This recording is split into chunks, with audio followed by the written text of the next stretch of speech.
দাজ্জাল আসলে খুব বড় এবং ভয়ঙ্কর একটি ধোঁকাবাজ লোক। সে দেখেন এই মুহূর্তে আমরা একটা হাদিস দ্বারা জানতে পেরেছি যে ইরান থেকে দাজ্জাল বের হবে। তো একটা জিনিস দেখেন বর্তমানে একসময় আমরা চিন্তা করতাম যে ইরানকে কেন এতটা ইম্পর্টেন্ট ভাবে দেখানো হচ্ছে।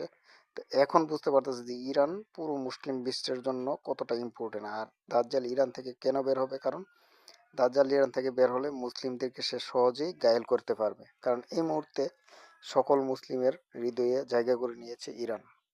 তো সেই এই দাজ্জাল আসলে এই সুযোগটা কাজে লাগাবে। সে ইরান থেকে বের হলে অধিকাংশ মুসলিমদেরকে সে ঘায়েল করতে পারবে, অর্থাৎ পথভ্রষ্ট করতে পারবে। তো তারা তার টার্গেট কিন্তু অন্য অন্য ধর্মের লোকেরাও রয়েছে, কারণ অন্যরা তো অবশ্য তারা উম, উম, অর্থাৎ সুপথ থেকে দূরে রয়েছে, তারা আসলে সঠিক ধর্মে নেই।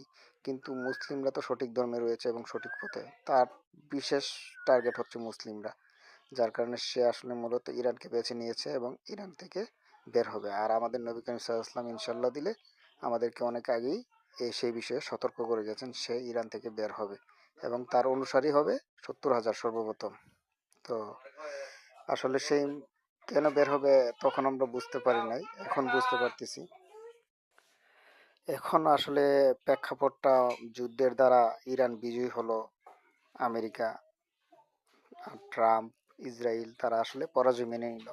তো এখানে একটা বিগ টার্গেট, দাজ্জাল কিন্তু খুব তাড়াতাড়ি আবির্ভূত হবে বা প্রকাশ হবে।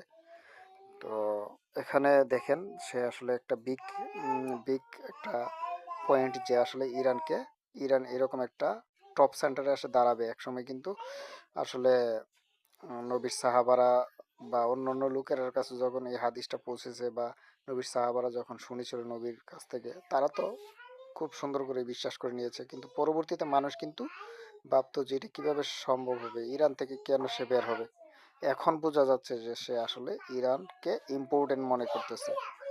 ইরান হচ্ছে একটা টপ সেন্টার। তো সবাই সাবধান থাকবেন, সতর্ক থাকবেন, এটাই।